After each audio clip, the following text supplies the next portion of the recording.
Então, nem sempre isto se harmoniza com o senso comum da palavra. Então, a moral dos espíritos superiores se resume com a moral do Cristo, nesta máxima evangélica. Vejam bem, fazer aos outros o que gostaríamos que os outros nos fizessem, isto é, fazer o bem e não o mal. Isso é a regra universal de conduta, é o princípio básico de todas as ações. Fazer o bem no que pudermos aos outros. Mas, em hipótese alguma, se não conseguimos fazer ainda um grande bem aos irmãos que nos envolvem, que estão ao nosso lado, não façamos o mal. Mas, de qualquer maneira, é indispensável o esforço no bem. O codificador, ele se referia, no aspecto da mediunidade, a uma moral que, naturalmente, é um balizamento dos espíritos superiores. Na atualidade, por exemplo, do planeta Terra, que é um planeta de provas e expiações, a definição espírita da moral surge como um anseio e uma meta. Ou seja, nesse momento, nesse mundo, portanto, provacional, onde enfrentamos grandes dificuldades para contornar os delitos do passado, e muitas vezes as dificuldades que precisamos no autoaperfeiçoamento através de um processo educativo das nossas ações, dos nossos pensamentos, né? A meta, o anseio e a vontade de se melhorar é um instrumento extraordinário. Eu diria que é uma alavanca indispensável para que se possa alcançar esses objetivos. Mas assim como as influências atmosféricas perturbam, não raras vezes, as transmissões de um telégrafo elétrico, porque, na verdade, as influências atmosféricas perturbam as transmissões do telégrafo elétrico, perturbam os meios virtuais que nos comunicamos, a internet, e ao haver uma perturbação da internet, os demais meios, YouTube, o WhatsApp, né, o Instagram, o Facebook, sofrem graves interferências, né, porque são interferências atmosféricas. Também a influência moral dos médiuns pode perturbar muito as transmissões das mensagens que vêm do além-túmulo. Ou seja, se os nossos irmãos que não estão educados, sintonizados e afinados com essa responsabilidade de um trabalho, ou seja, que não se preparam adequadamente, antecipadamente para que o trabalho possa ocorrer, eles podem sofrer interferências, exatamente do próprio médium, através do despreparo, e como consequência ele não será um transmissor adequado, porque ele será um transmissor com graves perturbações. Porque nós somos obrigados, né, a viver no meio em que estamos naturalmente vinculados. Então, de uma maneira geral, pode-se afirmar que espíritos atraem espíritos que lhes são similares.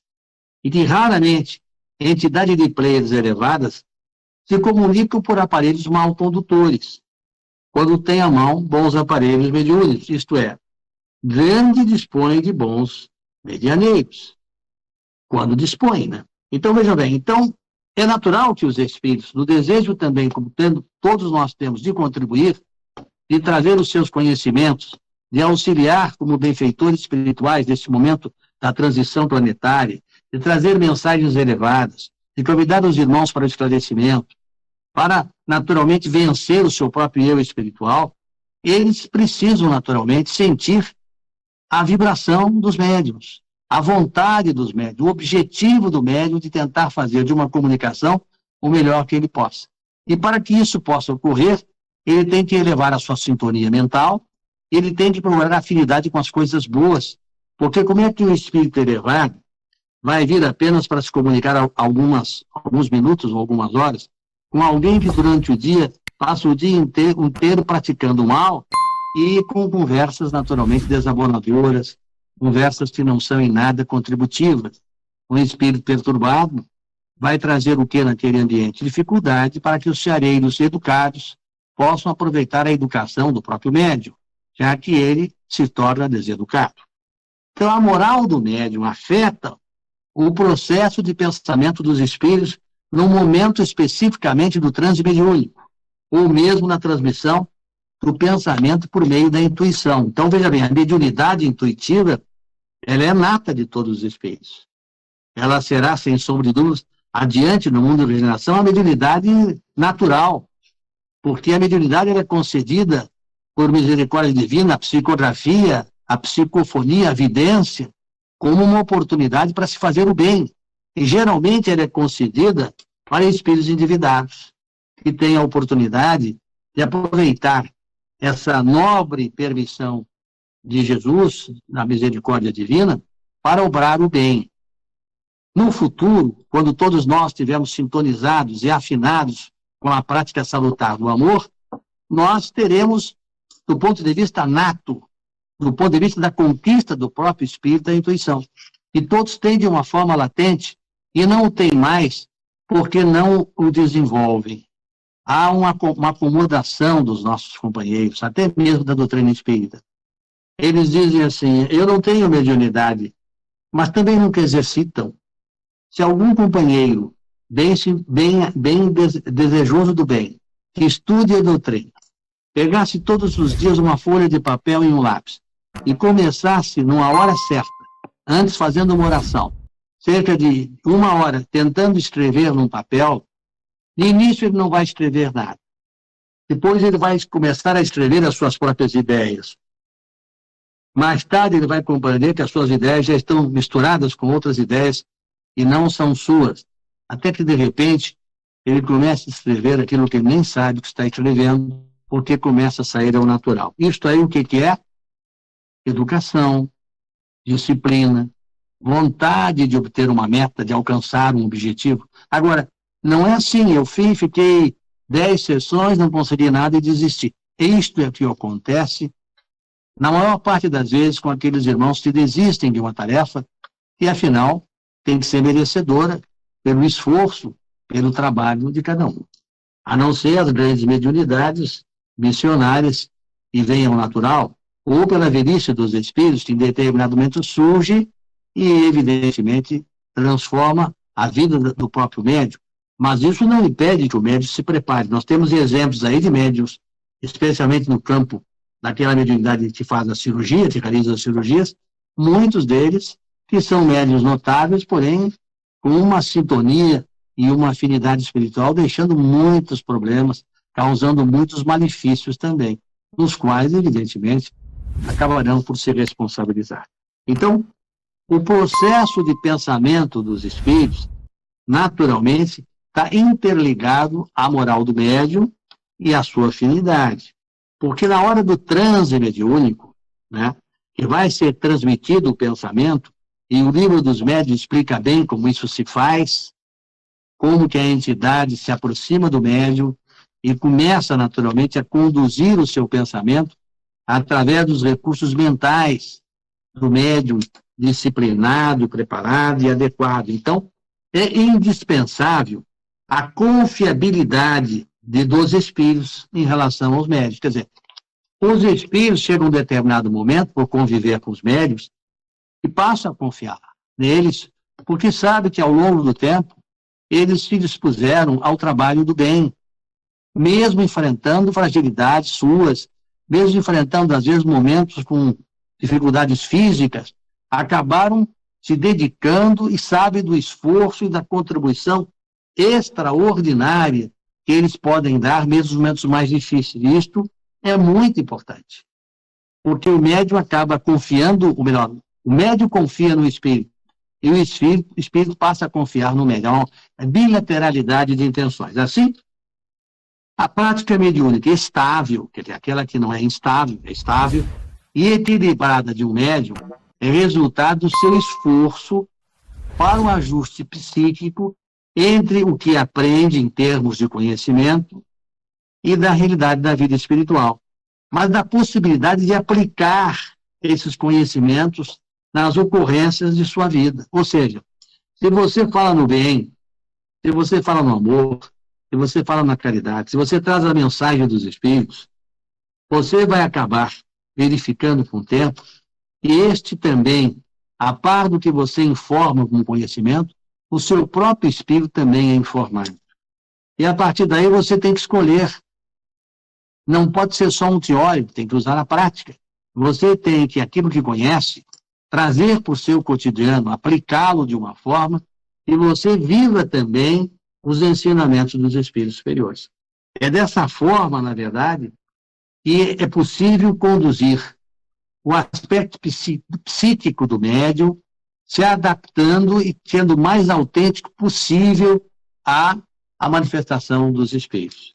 Porque isso confere ao médium uma sintonia elevada contínua, e não apenas momentânea, e uma estabilidade emocional necessária ao bom desempenho da tarefa mediúnica. Então, a mediunidade em si, como faculdade inerente ao ser humano, como naturalmente incremento das estruturas neurofisiológicas radicadas no perispírito, veja bem, essas estruturas neurofisiológicas estão radicadas no vaso perispiritual. Não tem ligação direta com a moral do médium. É o que diz o codificador. Por exemplo, existem certos espíritos que, por exemplo, vamos recapitular uma coisa importante. A mediunidade é um dom de Deus, uma graça, é um favor que a misericórdia divina confere ao médium. Por que, então, não constitui uma pergunta privilégio dos homens de bem? E por que muitas vezes ela vem por pessoas indignas que a possuem no mais alto grau e a empregam no mau sentido? Por que pessoas, às vezes, do bem, não conseguem ter uma mediunidade elevada no seu sentido do seu trabalho? E por que pessoas não dignas, às vezes, possuem uma mediunidade? Ora, todas as faculdades são favores pelos quais a criatura deve render graças a Deus. Deus é que confere essas faculdades, visto que há homens que estão privados delas. Pode também perguntar por que Deus concede boa visão a malfeitores, destreza aos trapaceiros e eloquência aos que só utilizam para o mal. O mesmo se dá com a mediunidade. A mediunidade é uma graça, é um favor que a misericórdia divina concede à criatura. O uso desta mediunidade é que vai determinar se o emprego foi no bem, com responsabilidade, ou se o emprego, mesmo que notável pela presença do além-túmulo, trouxe vantagens ou prejuízos, cabendo ao médium, naturalmente, a responsabilidade da faculdade que lhe foi concedida. Então, se os indignos a possuem, é que precisam dela, por incrível que pareça, para se melhorarem. Naturalmente, lhes foi concedido, através desses atos indignos, a oportunidade da melhoria através da mediunidade. Pensais que Deus recusa os meios de salvar os culpados? Só que ele lhe concede esta faculdade, que naturalmente, pelo seu livre-arbítrio, haverá de ser aproveitada ou não. Por exemplo, Judas não foi o traidor que traiu Jesus com um beijo na face? Mas ele, quando era naturalmente discípulo do mestre, ele realizou milagres. Ele curou doentes quando era apóstolo. E depois traiu Jesus. Ou seja, a concessão que lhe foi dada para benefício do seu espírito, coube a Judas decidir até a última hora se ele acabaria por cumprir aquele objetivo. Porque sempre tem alguém como instrumento para fazer que se cumpra aquilo que tem que ser cumprido. E ele foi naturalmente um instrumento para a traição que acabou praticando. Então, se há pessoas indignas que possuem a mediunidade notável, é porque elas precisam desta faculdade, muitas vezes mais que as outras que não a têm, para se melhorarem. Agora, alcançarão este objetivo ou não, dependendo da forma como vão trabalhar. Saber usar, portanto, as potências psíquicas é saber usar o instrumento na grandeza do processo evolutivo, individual ou coletivo. Em O Evangelho da Doutrina Espírita, a mensagem "O homem no mundo" é dita da seguinte maneira: um sentimento de piedade deve sempre animar o coração dos que se reúnem sob as vistas do Senhor e imploram a assistência do seu Espírito.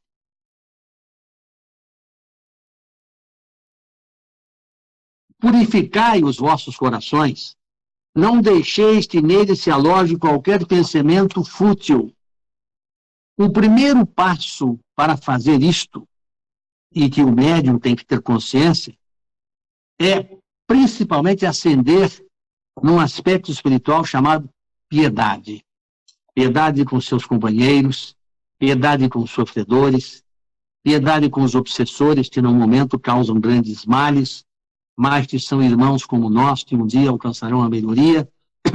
E a pergunta sempre devemos fazer em nossas individualidades: não terei sido eu obsessor, e com certeza fomos, de muitas criaturas no passado?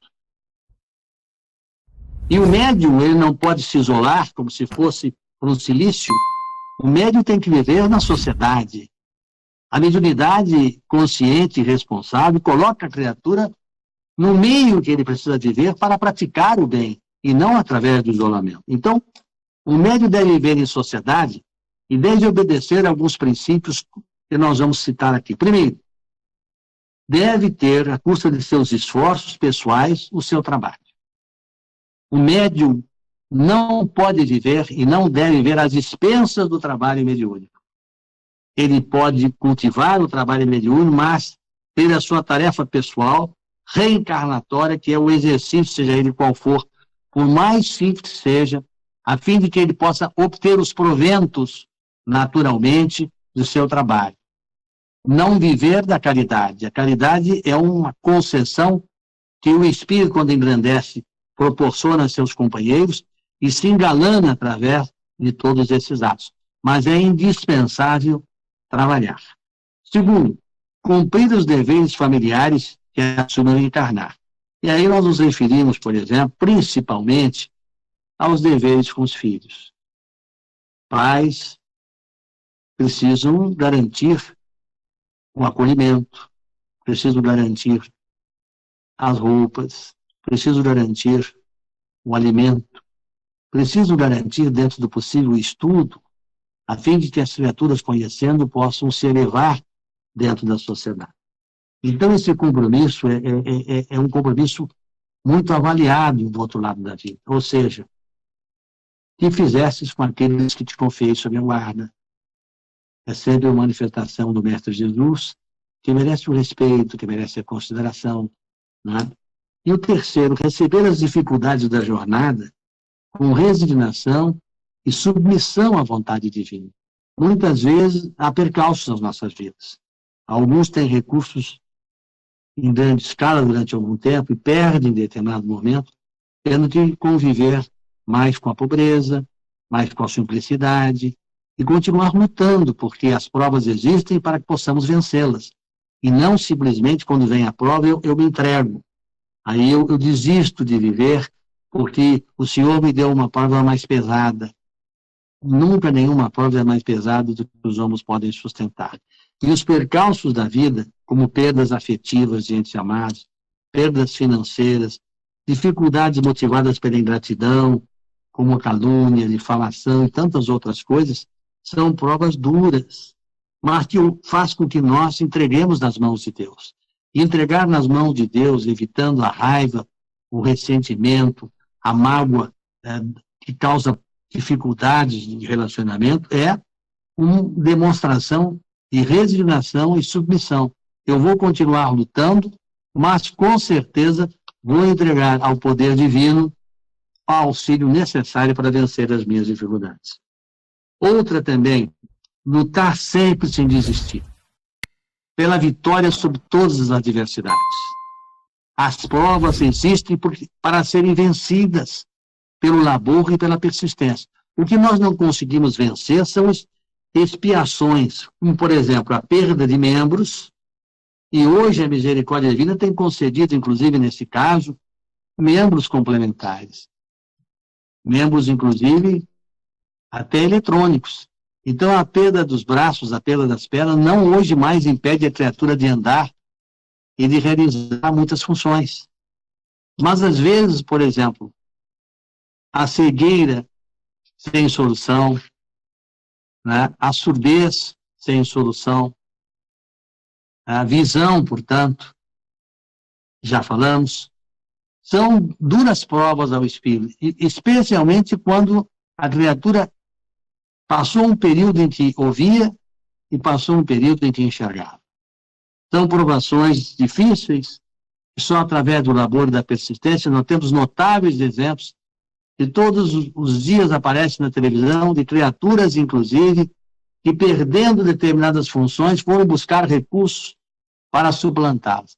E temos exemplos extraordinários do Brasil, que é hoje um dos países nos Jogos Olímpicos, naturalmente, de criaturas excepcionais, é um dos que tem mais medalhas de ouro, especialmente nas Américas, principalmente na situação latina.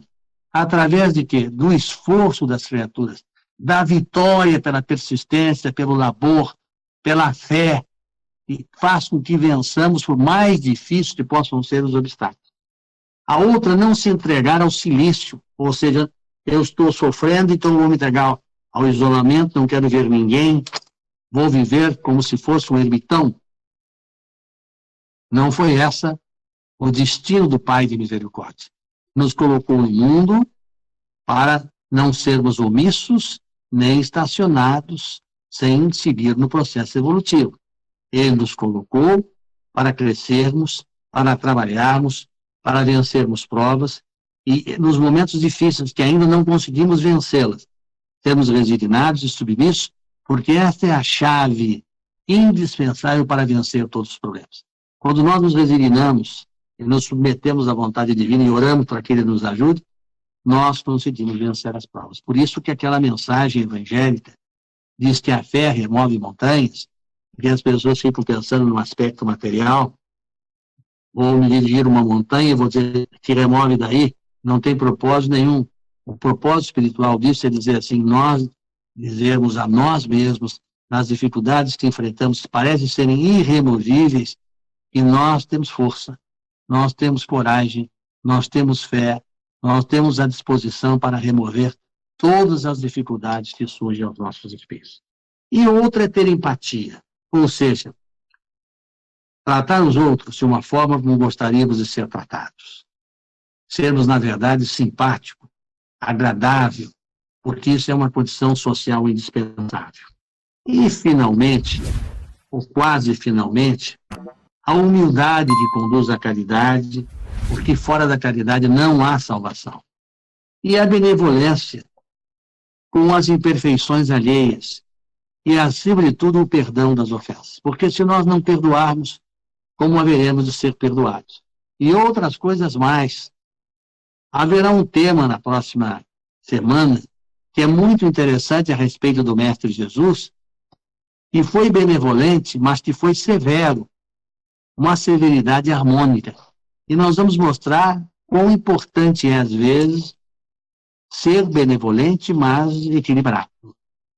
No Livro dos Espíritos, na questão 886, Emmanuel salienta que lhes inibir o coração de qualquer ressentimento e estabelecer o equilíbrio na governança das nossas potências mentais, a fim de que a tranquilidade se nos expresse na existência em termos de saúde e de harmonia.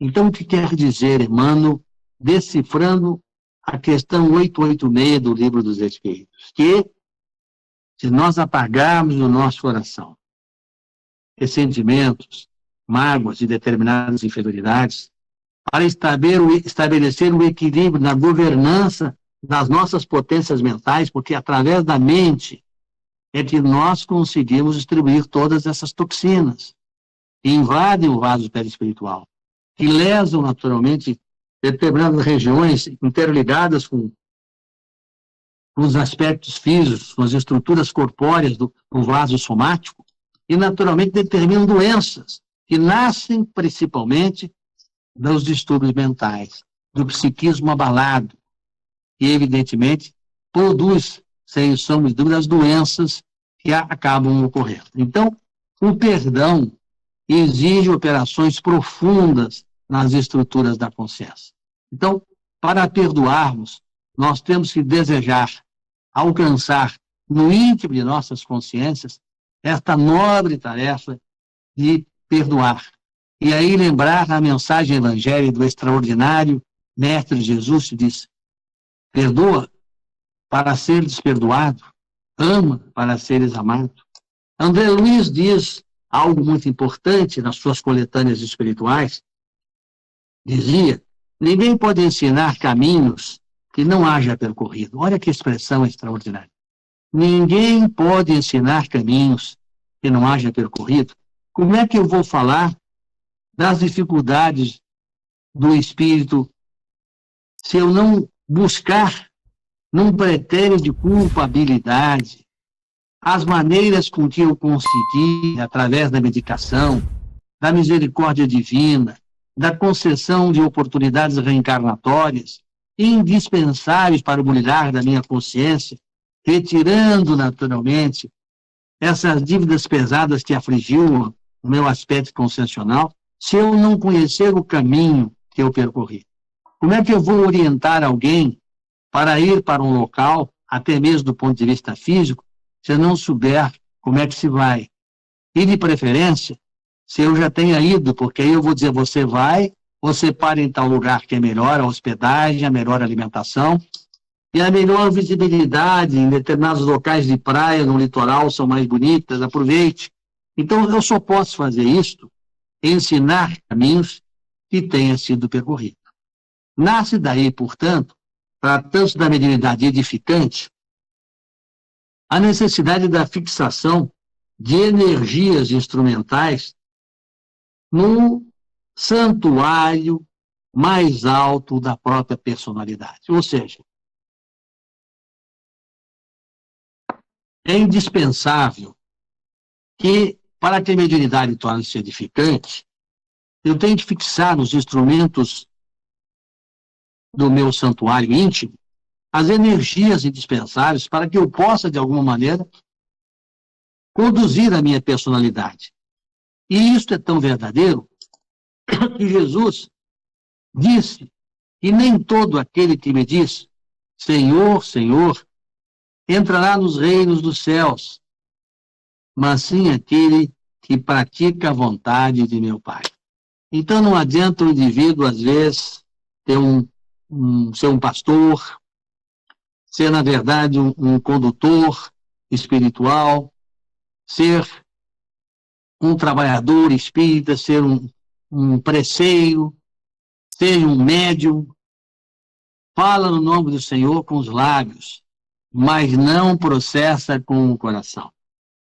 Então, esses que dizem Senhor, Senhor com os lábios, mas não edificam com o coração, que falam em amor e evangelho de Jesus, mas que, quando é um aspecto prático, não conseguem concretizar. Tanto é que já falamos várias vezes, trazendo os ensinamentos de nosso querido Chico Xavier, e falando aos espíritos em uma reunião à sombra do abacateiro, se referia que os espíritos conseguiram algo extraordinário: transformaram o amor fraternal em ódio fraternal. As casas espíritas são concorrentes umas das outras, e os irmãos nas próprias casas não se cumprimentam, não se toleram, falam um no outro. Mas que fraternidade é essa? Que sentimento é esse que pode transformar-se em ódio? É não curar um passado de provações que precisam serem extirpadas, e a oportunidade bendita. Como também Ivone do Amaral Pereira trouxe aquela grande contribuição através do Dr. Adolfo Bezerra de Menezes, que disse que os espíritas, lamentava, haviam conseguido uma propriedade incrível, tornarem-se inimigos íntimos. Então, tudo isto nasce de quê? Daqueles que falam com os lábios, mas não processam com o coração, não exemplificam. Isso, no campo da mediunidade, é fatal, porque você vai desenvolver um trabalho num período, e quando você vai para a rua, para a sua convivência familiar, para a sua convivência na sociedade, você aí muda completamente. você passa a ser um crítico dos seus irmãos, acusa aqueles que falham como se você não tivesse falhas, e mais do que isso, participa às vezes não só de conversas difamatórias, mas muitas vezes de calúnia, porque quando você, mesmo que receba a informação de um irmão que está mentindo, e você transforma aquela mentira em outra informação, você participa, se consorcia à calúnia, que é um dos delitos graves, não só do ponto de vista humano, jurídico, mas principalmente do ponto de vista espiritual. Então, é preciso exemplificar. Então, não basta naturalmente dizer Senhor, Senhor, em nome dele, sim, e dizer que nós possamos expulsar demônios e que fizemos muitos milagres em teu nome. Então, o que vai acontecer? Jesus vai nos dizer mais tarde, eu nunca vos conheci, apartai-vos de mim, vós, que praticais a iniquidade. Mateus, parágrafo 7, versículo 21 a 23. Isso quer dizer o que, traduzindo? Apartai-vos de mim, vós que praticais a iniquidade. Traduzindo isso na doutrina espírita, quer dizer, apartai-vos de mim, não mediunizastes em teu nome? Perguntaremos ao médium. Não doutrinamos os espíritos em teu nome? Não aplicamos passes magnéticos em teu nome? Então, que hipocrisia espiritual? Que disfunção prática de uma habilidade responsável é esta que as pessoas falam algo em nome do Cristo Jesus? E dizem, eu estou aqui recebendo um Espírito do Senhor. Porque todos aqueles que desencarnam e que são bem intencionados são espíritos do Senhor. Até mesmo aqueles que não são bem intencionados, porque são filhos do mesmo Pai, que um dia acabarão se reencontrando, como todos nós pretendemos nos reencontrar. Mas, mediunizados falaram em nome, muitas vezes, do Senhor, e falaram coisas, muitas vezes, que não deveriam ter falado. Além de serem erradas, coisas não verdadeiras. Doutrinaram em nome do Senhor espíritos obsessores e depois, na volta do plano espiritual, acham graça. Porque acham, dizem assim, olha, aquele ali está me doutrinando, mas olha só, agora quando ele terminar o trabalho, nós vamos acompanhar. E aí esperam um irmão na porta. E todos, assim, hilariantes, porque sabem que aquele irmão sai dali, vai se envolver num lugar para beber, para falar mal dos outros, para praticar a não caridade. E eles se satisfazem de verificar, e muitas vezes até são obsessores dessas próprias criaturas, fingindo, como acontece muitas vezes com aqueles exorcismos feitos por espíritos que usam só a palavra, não usam o poder da fé, naturalmente, que eles se divertem naturalmente com manifestações que não são nada mais do que palavras vazias. E muitos dos espíritos que vão dar passes magnéticos nas casas espíritas chegaram simplesmente 10 minutos antes, não se prepararam, não pensaram na importância de se mentalmente, mesmo tendo seus trabalhos por realizar, não procuraram uma leitura evangélica, continuam pensando no dia a dia dos problemas da terra, dos problemas do emprego, pensando muitas vezes em uma partida de futebol que vai acontecer daqui a algumas horas, pensando muitas vezes em saídas à noite. Então eu te pergunto assim, esse passe magnético que os espíritos vão aproveitar, vão usar o seu esforço máximo, não poderia ser melhor aproveitado? Se houvesse um equilíbrio da doação responsável, sintonizada, afinada, os medianeiros descuidados, os medianeiros irresponsáveis, orgulhosos e prepotentes, que ensinam uma coisa ao mundo e agem de outra maneira, haverão de responder sim, em suas consciências, à perda da grandiosa oportunidade conferida pela misericórdia divina em seus trajetos reencarnatórios. Muitas vezes, nós temos vamos a palestras ao longo dos 50 anos de mediunidade e que notamos na plateia irmãos dotados de conhecimento tecnológico, até mesmo científico, que ao invés de observarem e extraírem um conteúdo benéfico daquilo que está sendo dito, ficam a catar possíveis falhas na manifestação mediúnica. Ou seja, para poder dali dizer, olha, ele disse isto, mas naturalmente ele não conseguiu trazer a mensagem espiritual adequada. Então, ao invés do bem, saem ofertando o mal, o pensamento negativo, a vibração irresponsável.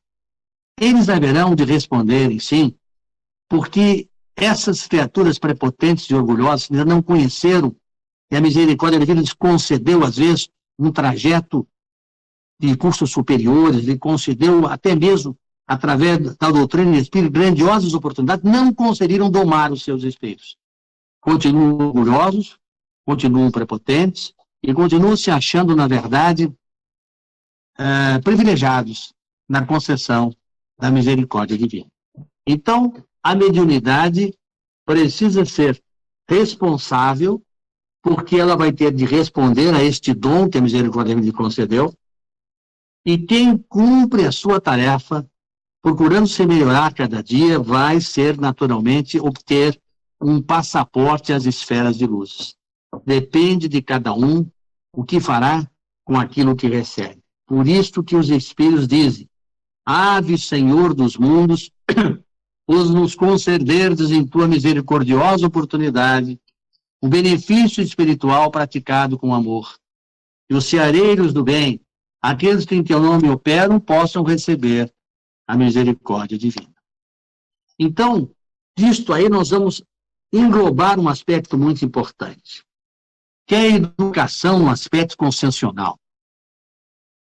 No começo do século XX, Miguel de Unamuno, que viveu de 1864 a 1936, e o nosso querido Leon Denis, parceiro de Kardec, que viveu de 1846 a 1927, escreveram textos filosóficos abordando a relevância do sofrimento na educação da consciência. Ou seja, este cientista, Unamuno, e o nosso querido filósofo e extraordinário trabalhador espírita do problema do ser, da dor, escreveram textos filosóficos da mais alta relevância, mostrando a importância do sofrimento na educação da consciência. Vejam bem, há quem diga, e erroneamente, que os espíritas gostam de sofrer. Não é verdade. Eu não gosto de sofrer. Eu não quero sofrer. Eu luto para não sofrer. E os espíritos equilibrados querem se afastar da dor. Mas é claro que sabem que para se afastar da dor é preciso que usemos alguns ingredientes e alguns instrumentos adequados para que nos afastemos da dor. E um desses componentes importantes é o amor. O amor alarga os horizontes. O amor faz com que nós possamos compreender não só os momentos difíceis, mas transformar esses momentos difíceis em momentos de rara beleza. Então, a pergunta que se faz é assim, o que compõe a consciência? Qual é o papel do sofrimento da consciência? Que faculdades psíquicas atuam na educação do livre-arbítrio? Olha que pergunta extraordinária. Então, de que compõe a consciência? Qual é o papel de sofrer em nossas consciências? E que faculdades psíquicas atuam na educação do livre-arbítrio? Em 1913, o filósofo Miguel de Unamuno publicou Do Sentimento Trágico da Vida. Esse livro narra uma das análises intensas sobre o desmoronamento do otimismo positivista do final do século XIX. O que ele disse? Para falar sobre o desmoronamento do otimismo, e viu sua ciência atomicista e mecanicista, atomicista e mecanicista, idolatrada como absoluta, atacada e derrotada pelas novas doutrinas energéticas e relativistas da física no início do século XX. Ele viu a derrota, naturalmente, pelas doutrinas energéticas e relativistas, naturalmente, das ciências atomicistas e mecanicistas. Representante espanhol do existencialismo cristão, nessa obra, Unamuno defendeu que só o sofrimento torna a criatura humana, querendo dizer que quando não sofremos, não conhecemos a dor, e se não conhecemos a dor, não podemos entender a dor dos outros. É como aquela história, como é que vamos indicar caminhos que nós não percorremos? E segundo esse autor, a dor que nos torna, através do sofrimento mais humano, é uma consciência que é o entendimento da morte e do sofrimento. É muito simples tal observação. A consciência não se resume nisso. A consciência é um fenômeno extraordinário, complexo, e seu principal componente é a lei divina, nela escrita e pronta para ser ativa. Ou seja, a consciência é nata do espírito imortal. Nasce do hálito divino quando se individualiza o princípio inteligente.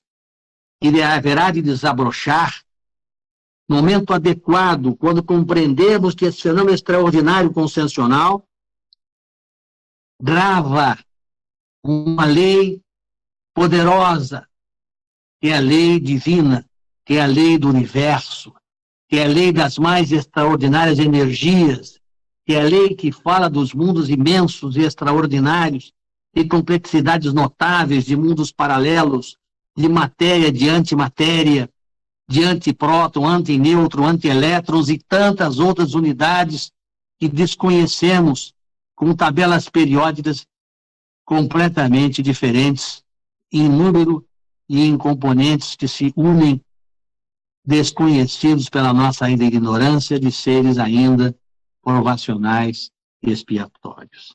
A lei divina está em nossa consciência. Por isso, quando ouve a tua consciência, alguém pergunta, como que eu vou ouvir a minha consciência? Entra introspectivamente no teu eu, busca na janela da tua alma, procura nos livros da tua vida espiritual e encontrarás gravado a lei divina, que é a lei que te permitirá o balizamento de tua consciência para compreender o certo do errado. Uma simplicidade fantástica quando compreendemos que essa lei divina reside em nós. O que é o bem? Aquilo que faz bem, não só a mim, mas a todos. O que é mal? O que me prejudica e principalmente prejudica os outros. Então, essa compreensão principal do aspecto divino, principalmente em nossas consciências, à medida que da latência sai para o exercício da atividade, é que nos aproxima, acima de tudo, da grandiosidade, quando passamos a descobrir que somos notáveis espíritos criados pela concessão divina. E por isso somos deuses. Por essa notoriedade, por essa capacidade de descobrir, à medida que evoluímos, o potencial gravado dentro de nós, que está em nossas consciências, que são as leis divinas e o nosso Pai de misericórdia. Leon Denis publicou em 1905 um clássico da literatura espírita chamado O Problema do Ser, do Destino e da Dor. Este notável livro que todos deveriam ler, porque esta filosofia extraordinária que percorre os porquês do destino, o porquê da dor, o porquê da existência do espírito, é de notável importância. E no capítulo 26, ele diz algo fantástico. A dor é aberta com a declaração da universalidade do sofrimento. Olha que expressão notável. A dor é aberta com a declaração da universalidade do sofrimento. O sofrimento é universal. Em um mundo, os que vivem a natureza, seja animal, seja o homem, sofrem. E, todavia, o amor é a lei do universo e, por isso, o amor de Deus formou os seres. A doutrina dos espíritos apresenta bases existenciais e filosóficas que validam a utilidade da dor para produzir aprendizado. Porém, não há indispensabilidade da dor para esse fim. Ou seja, a dor tem a utilidade de transformar as criaturas e permitir que elas, doridas, sofridas, aprendam um caminho que só seja produzido pelo amor. Mas não é indispensável que todos sofram, porque há espíritos que são mais resignados. Há espíritos, por exemplo, que a misericórdia divina diz: não faça isto, isso vai trazer consequências. E eles, por prudência, por cautela, inicialmente até por temor, e depois acabam compreendendo que isto era necessário, eles evitam certos transtornos, evitam certos ciclos de dores por aceitarem a palavra mágica do amor sem precisar que o sofrimento lhe invada. As criaturas indutivas, e nós vimos isso em muitas crianças, quando os pais dizem: não mexe ali, que aquilo vai apertar o seu dedo. A criança vai lá, mexe e sai chorando porque o dedo foi apertado. Existem criaturas que mexem em campos da eletricidade que são orientadas para não fazer, para não levar choque. Precisam tocar para si, ou seja, induzir a dor para então aprender. Então, esses aspectos são indispensáveis no sentido da compreensão. Para o Espiritismo, não é desejável querer sofrer. Eu volto a dizer, o espírita que conhece o seu trajeto não quer sofrer. Mas é fundamental se beneficiar quando a dor lhe visita e quando o sofrimento às vezes vem, o limite de suas funções estabelecidas pela lei divina. Vou citar um exemplo. Um pai perde um filho, jovem. Eu conheço o pai que com cerca de 80 anos perdeu 3 filhos, dos 5 que tinha. Um jovem com 24 anos, outro com 38 e outro com 50 e poucos. E ele perguntava ao Senhor: Senhor, por que concedestes essa dor ao meu espírito, que é a perda desses filhos jovens, e eu, um espírito envelhecido, permaneço neste mundo? E os espíritos do bem lhe informaram: meu querido irmão, teus filhos partiram, os mais jovens já cumprindo a sua missão. E os outros, chamados pelo Senhor para o exercício de outras tarefas. O Senhor te concedeu, através do entendimento e da aceitação,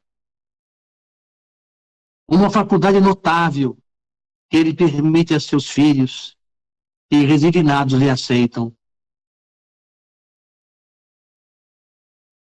As extraordinárias dores que marcam a alma. Aceite-as e transforme esses momentos dolorosos em luzes, por saberdes que apenas a separação é temporária e que em breve, pelo mérito, não só haverás de encontrá-los, de abraçá-los, mas de dares a mão a eles para seguires na tua jornada espiritual.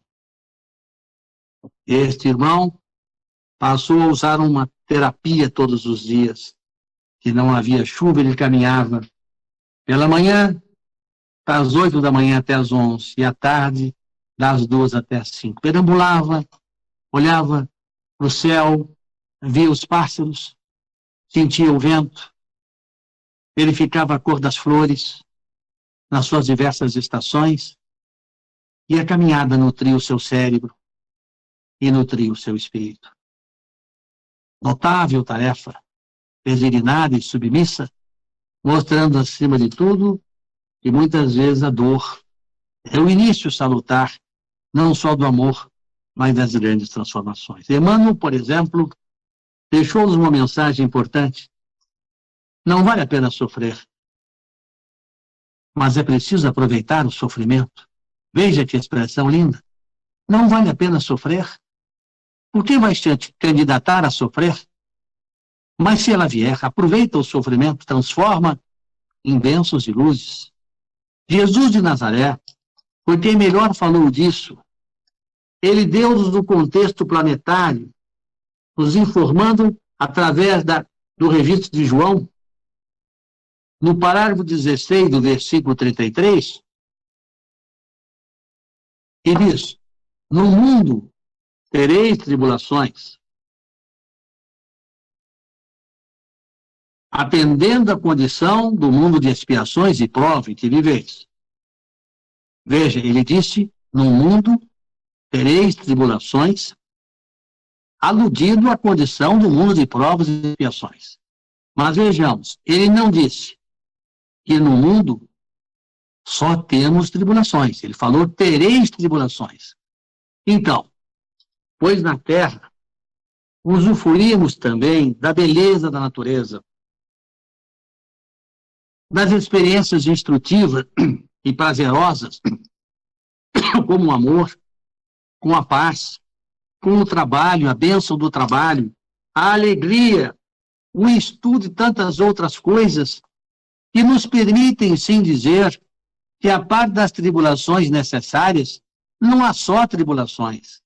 Então nós temos que aproveitar tudo que ele nos confere de bom, o sol que brilha, a lua que mostra o seu panorama encantador, as estrelas que cintilam, os astros no firmamento, a imensidão do cosmos. Motivos suficientes, sim, para transitarmos na terra das dores e das tribulações, nos candidatando a sermos felizes em tudo aquilo que podemos, porque ao momento que transferimos a felicidade, tudo isto, injetamos em nosso espírito recursos fantásticos. Jesus nos deu, portanto, uma metodologia eficiente para suportar a dor e a superação do sofrimento através da visualização do que nos cerca, da compreensão do que nos envolve, e recomendou paciência e disciplina mental. Paciência por quê?